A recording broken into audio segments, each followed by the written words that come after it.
Assalamualaikum warahmatullahi wabarakatuh. Waalaikumsalam warahmatullahi wabarakatuh. Alhamdulillahirabbil alamin. Allahumma shalli ala Muhammad wa ala alihi wa sahbihi ajma'in. Bersyukur sekali kita kepada Allah Subhanahu wa taala yang memberikan kita kesempatan untuk berkumpul dan belajar bersama agama Allah Subhanahu wa taala ini. Tugas kita di dunia ini adalah menjaga fitrah kita. Dan tugas kita sebagai orang tua adalah menjaga fitrah anak-anak kita. Sehingga dengan itu mudah-mudahan tidaklah kita mati kecuali mata 'alal fitrah, mati di atas al-fitrah. Mata 'alal fitrah tidak lain adalah mati dalam keadaan nafsul mutmainnah. Yang dengan itu Allah Subhanahu wa taala ridhai kita, Allah Subhanahu wa taala ampuni kita, dan Allah Subhanahu wa taala karuniakan jannahnya bagi kita semuanya.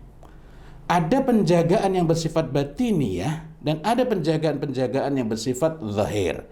Penjagaan yang bersifat zahir itu meskipun tampaknya zahir, tetapi dia juga pada akhirnya akan mempengaruhi fitrah, mempengaruhi keadaan kita terhadap al-fitrah itu. Maka walaupun ini hal-hal yang bersifat zahir, tetapi dia memberikan pengaruh besar bagi keterjagaan al-fitrah, bagi keterjagaan tauhid, bagi keterjagaan millah, bagi keterjagaan al-Islam dalam diri kita. Apa saja hal-hal yang beliau Rasulullah Muhammad sallallahu alaihi wasallam tuntunkan kepada kita dalam menjaga al-fitrah, mari kita bersama-sama dengan memohon tambahan ilmu dari Allah Subhanahu wa taala, kita bincang bersama, kita ngaji bersama. Tafadhal.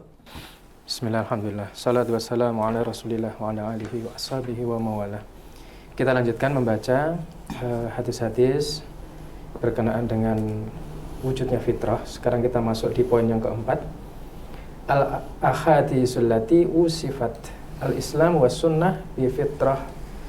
yakni hadis-hadis yang mana Islam dan sunnah itu disifati dengan fitrah. Nah, hadis-hadis tersebut adalah sebagai berikut. Qaulihi alaihi salatu wassalam, yaitu sabda Nabi sallallahu alaihi wasallam, "Idza ataita madja'aka." Ketika kamu datangi tempat tidurmu, fatawaddo wudu'aka lis-shalah. Maka berwudulah dengan wudu sebagaimana untuk sholat.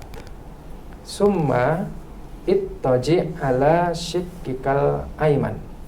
Kemudian berbaringlah di atas bagian tubuhmu yang sebelah kanan, miring ke kanan. Summa kul, kemudian ucapkan, Allahumma ya Allah, aslamtu, aku berislam, aku memasrahkan diriku, wajhi, wajahku, ilaika, kepadamu. Jadi aku masrahkan wajahku kepadamu.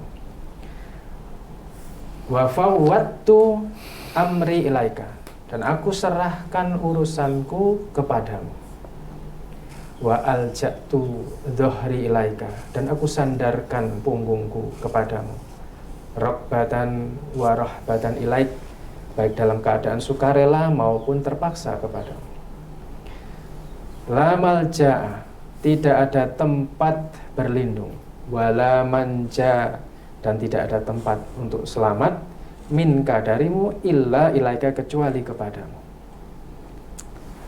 Allahumma ya Allah, amantu, aku beriman bi kitabika, kepada kitabmu, alladzi anzalta, yang kau turunkan, wa bi nabiyika, dan kepada nabimu, alladzi arsalta, yang kau utus.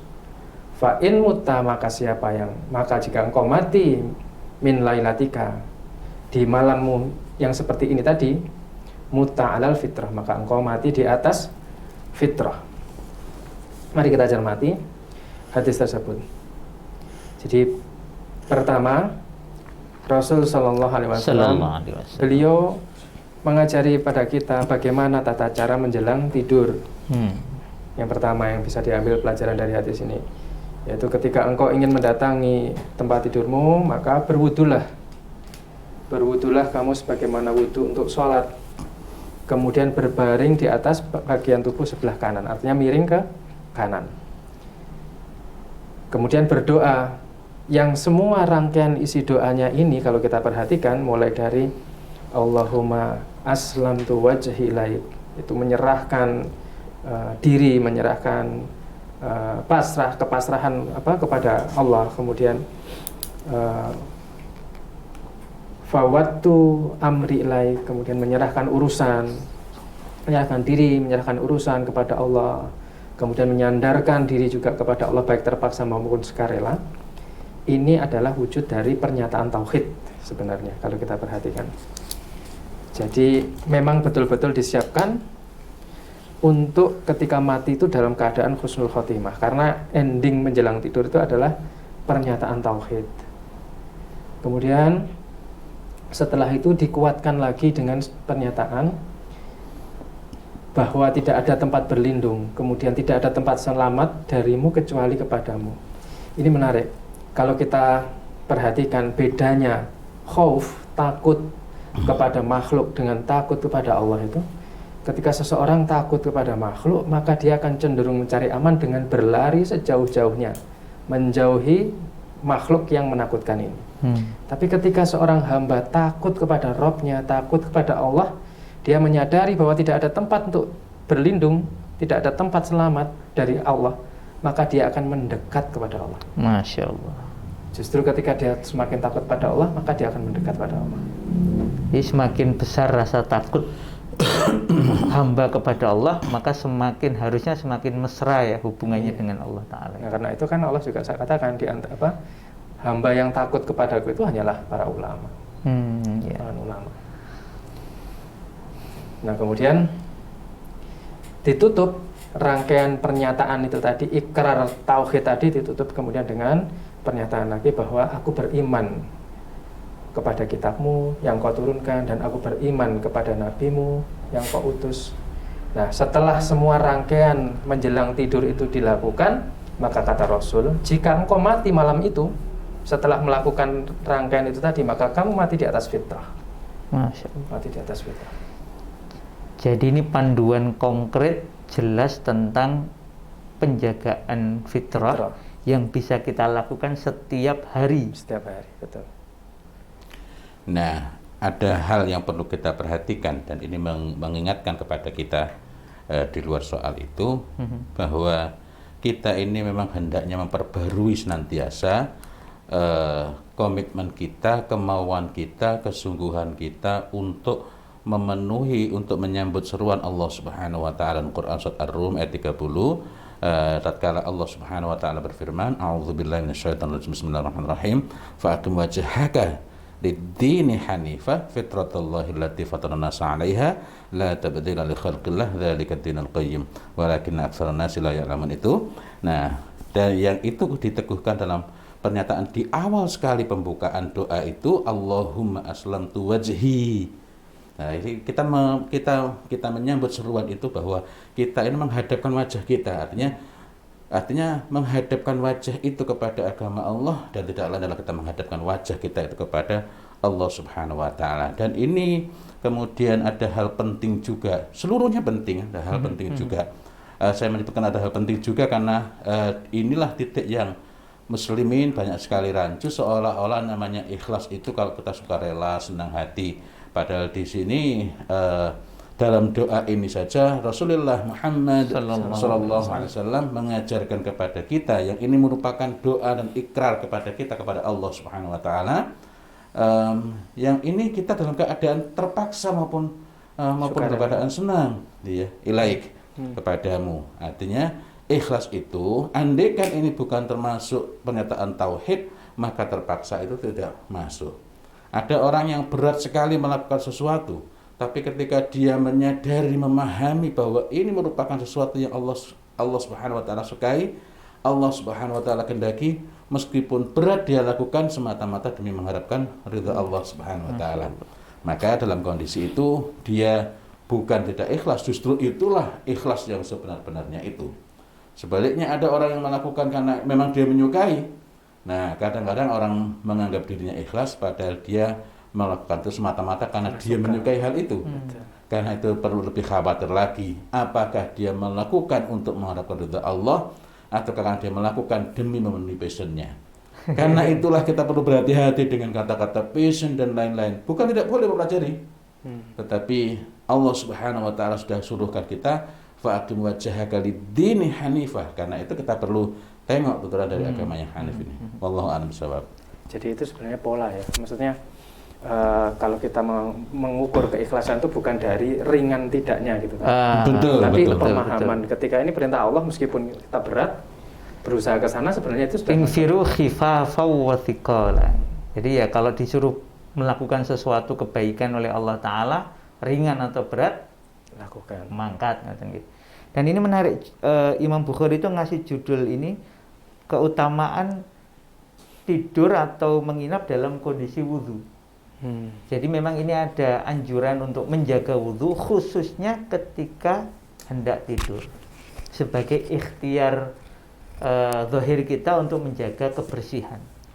Yang tentu saja karena fitrah ini erat kaitannya dengan tauhid, dengan menjaga kebersihan hati, menjaga kebersihan diri kita yang di dalam, dan ternyata ini sangat bisa dibantu dengan melakukan penjagaan fisik kita, termasuk tadi ini setiap hendak tidur, karena memang doanya itu tidur itu seperti mati kan, bismika Allahumma ahya wa amut.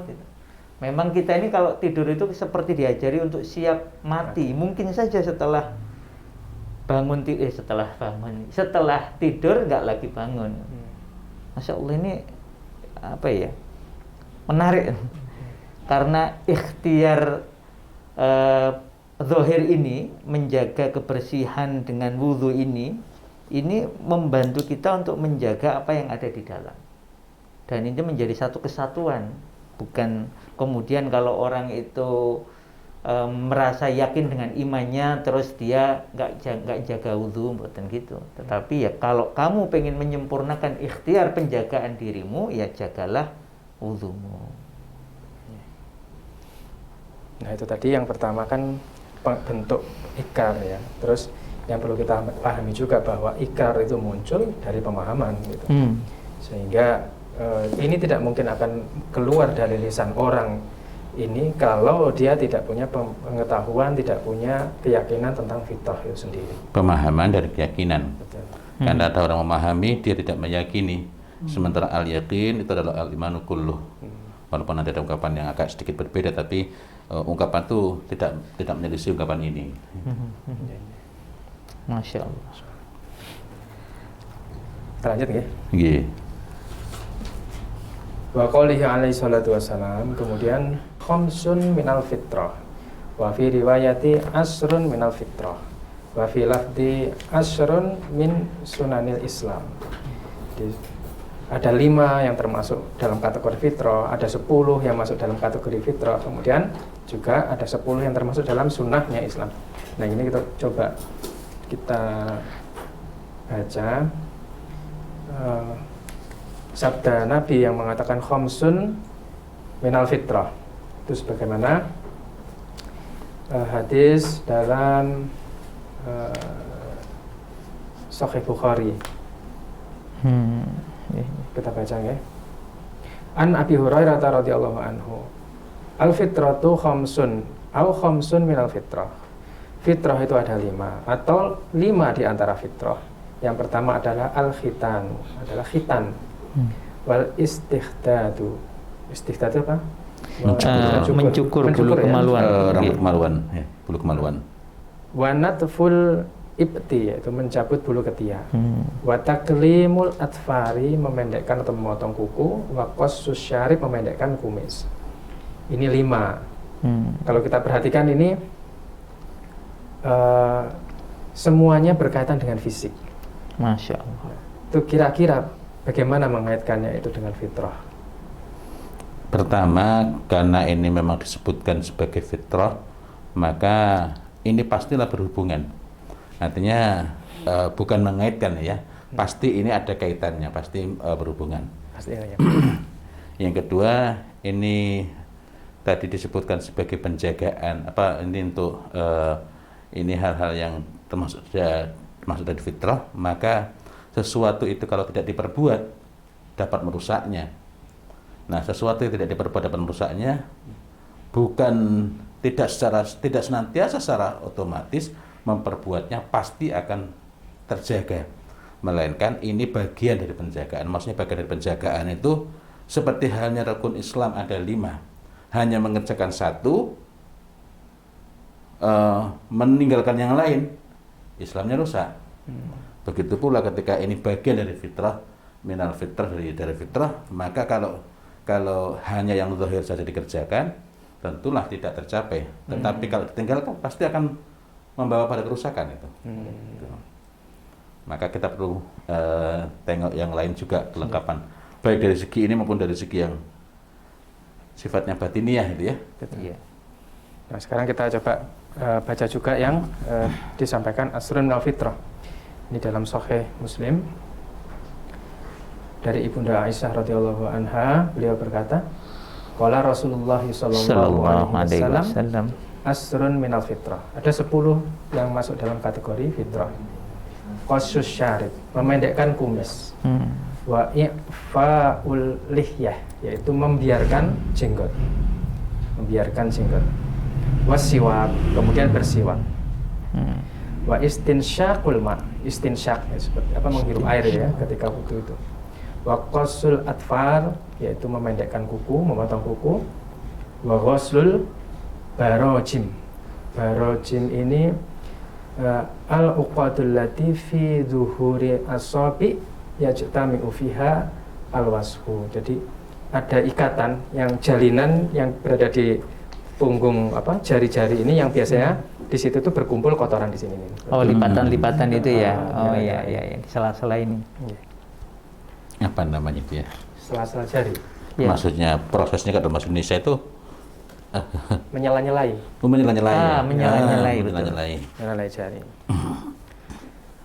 Wa natful ibit, mencabut bulu ketiak. Wa khalqul anah, itu mencukur bulu kemaluan. Wa intiqasul ma. Wa intiqasul ma ini nanti ada penjelasannya di bawah. El intiqasul ma itu kata waqi adalah yakni al istinja. Ya, berarti membersihkan. Yeah. Kemudian qala Zakaria, qala Mus'ab, wa nasitu al-asira. Aku lupa yang ke-10 kata beliau. Allah. Illa kecuali antakuna matmadah, kecuali yaitu apa? Berkumur-kumur. Jadi lengkap 10. Sebagian disebutkan dalam riwayat yang sudah kita baca sebelumnya. Terus ada tambahan-tambahan lagi di situ tadi, yaitu menyela-nyela jari, kemudian istinsyak, bersiwak, juga istinja. Nah, tadi seperti yang Ustaz Fauzi sampaikan bahwa ini bukan dikaitkan, tetapi memang pasti ada kaitannya. Karena yang menyebutkan ada kaitannya malah bukan kita, langsung Rasulullah Sallallahu Alaihi Wasallam. Jadi ini bagian dari fitrah secara umum. Jadi ketika kemudian hanya melakukan ini, maka belum tentu dia akan sempurna, kecuali yang pokok itu dilakukan juga, yaitu terutama yang berkaitan dengan keyakinan tentang rububiyah Allah yang sebagaimana yang kita pelajari kemarin dalam ayat itu disebutkan seperti itu. Akan tetapi jika mengabaikan, maka pasti fitrahnya rusak. Rusak. Nah, karena itu kita perlu menancapkan iltizam, komitmen pada diri kita untuk berusaha melakukan itu sebagai bagian dari memenuhi agama, memenuhi kemauan agama ini, memenuhi tuntunan dari Rasulullah Muhammad SAW. Jadi, kalau orang itu mengerjakan semata-mata karena mengerjakan, tidak otomatis dia sudah jadi baik. Karyawan yang produktif itu rajin masuk, tapi sekedar rajin masuk belum tentu produktif. Nah, kalau orang itu memang betul-betul menjaga fitrahnya, dia tidak akan mungkin kukunya panjang, kotor, terus kumisnya sampai segini. Kalau ini dibiarkan, maka pasti, karena tidak akan mungkin seseorang itu membiarkan kukunya panjang kecuali karena telah kotornya al-fitrah dalam dirinya. Al-fitrah sendiri tidak berubah, tapi seperti halnya botol itu dibiarkan, botolnya nggak berubah, tapi bisa tertutupi oleh kotoran yang sangat tebal. Wallahu a'lam bishawab. Artinya ketika fisik ini yang kaidah-kaidah tadi tidak diindahkan, itu akan menghalangi. Minimal misalnya ya tadi dengan sebutkan apa kuku yang tadi apa misalnya tahiyat itu ya, dia akan kesulitan melakukan itu. Atau ketika dia bersuci mungkin juga akan kesulitan sehingga menjadi tidak sempurna lah itu. Kalau kukunya panjang dia nggak akan bisa istinja dengan sempurna. Kalau istinja itu bagian dari penjagaan al-fitrah. Atau misalnya ketika dia tidak memendekkan kumis, artinya ada yang diselisih karena Rasul juga perintahkan untuk menyelisih Yahudi misalnya. Karena Yahudi menyangka kumis, dia memendekkan, kita harus memendekkan. Sementara jenggot dibiarkan. Cuma kalau Yahudinya umpamanya motong kuku, kemudian kita jangan bilang, wah Yahudi motong kuku berarti kita menyelisih Yahudi nggak motong kuku ya. Karena apa yang ditetapkan oleh agama, maka kita mengikutinya karena ketetapan agama. Betul. Nah, sebagaimana saya dulu bingung, maksudnya bingung istinja. Loh, apa ada orang yang melakukannya? Tapi ketika saya ke beberapa negara Eropa, barulah saya paham. Oh iya, rupanya. Dan juga di sebagian Asia. Sebagian Asia, betul. Itu juga ngapunten. Mereka itu kadang mohon maaf pipis sembarangan, bahkan ada temen ini menemukan langsung ngapunten ya, sembarangan. Dan tidak bersih. Dan ditinggalkan. Iya. Jadi cuman itu seringkali dikatakan karena belum maju, belum berperadaban. Nah, di beberapa tempat di Eropa itu kan tempatnya bagus itu ya. Betul. Masya Allah. Kita lanjutkan ini yang terakhir ya. Hadisun karena Rasulullah sallallahu alaihi wasallam yuhiru idza tala al-fajru. Beliau itu biasanya itu menyerbu dalam peperangan ketika fajar menyingsing. Wa kana yastami'ul adana. Tapi sebelumnya beliau itu mendengarkan dulu ada adzan apa enggak gitu. Masya Allah. Fa idza sami'a adanan, ketika beliau mendengar ada adzan, amsaka, beliau menahan diri untuk tidak menyerbu. Wa illa, akan tetapi jika tidak mendengar adzan, aghara, beliau menyerbu. Fa sami'a rajulan, kemudian Rasul mendengar seorang laki-laki yaqulu, dia itu memaki Allahu akbar, adzan itu. Faqala Rasulullah, kemudian beliau bersabda alal fitrah. Dia mengatakan itu Rasul komentar alal fitrah. Berarti fitrah itu kalau ditengok dari awal hingga akhir ini semuanya merujuk kepada tauhid dan semuanya merujuk kepada ketundukan kepada Allah Azza wa Jalla itu. Dan menarik ya bahwa sampai Rasul itu contohnya seingat saya di kitab Targhib at-Tarhib dan beberapa yang lain itu bahkan kalau ada seseorang sendirian umpamanya penggembala di lereng bukit atau di satu bagian dari gunung nggak ada orang lain, dia tetap dianjurkan untuk azan dan iqamah meskipun dia yakin nggak ada orang lain. Dan bahkan nanti dalam riwayat itu disampaikan Allah akan kirim malaikat untuk ikut sholat menjadi makmumnya. Allah. Padahal jelas-jelas nggak ada orang lain, tetap azan, tetap iqamah. Masya Allah. Artinya ketika beliau mendengar ada orang adzan ini saja sudah beliau menahan untuk tidak menyerbu, itu ada walaknya kan berarti di situ. Ada keberpihakan, ini saudara kita, dan beliau menyatakan alal fitrah di dalam fitrah. Maka ketika sekarang ini begitu maraknya orang sama muslim, syahadatnya sama, ya sama, tapi begitu mudah hatinya itu kemudian berpecah. Sedangkan ini dalam peperangan. Gitu ya. Allahu Akbar. Ini menarik lagi nih berarti. Berarti ini satu di antara penyatu muslimin ini harusnya adalah adzan. Atau lebih tepatnya bahwa ketika seseorang itu betul-betul dijaga agar memperhatikan betul apa-apa yang digariskan oleh agama ini. Kemudian yang kedua, ketika seorang itu betul-betul berusaha untuk menghadapkan wajahnya kepada agama Allah yang hanif ini dengan cara yang hanif pula, maka persatuan itu merupakan buahnya. Masya Allah. Karena kalau seseorang itu betul-betul dia muttabi'an li Rasulillah, dia menjadi orang yang mengikuti Rasulullah.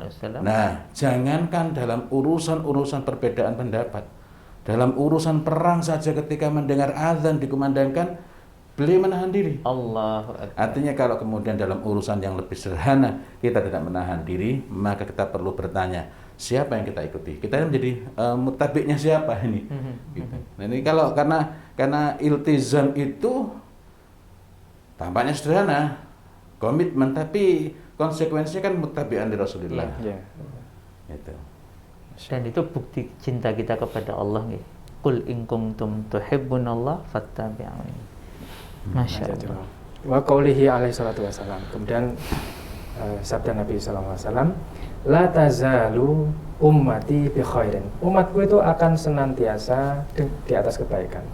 Au qala alal fitrah, atau di atas fitrah. Masyaallah. Malam yukhiru, sepanjang mereka itu tidak mengakhirkan al-maghribah, salat maghrib. Ila antas tabikal nujum, sampai bintang itu berkedip-kedip. Di umatku, kata Rasul, itu akan senantiasa berada di atas fitrah selama mereka tidak mengakhirkan salat maghrib sampai munculnya bintang gemintang. Wa ghairiha, dan selain hadis-hadis itu, minal ahadis, dari hadis-hadis allati wasafa Rasul sallallahu alaihi wasallam al-islam fiha bil fitrah.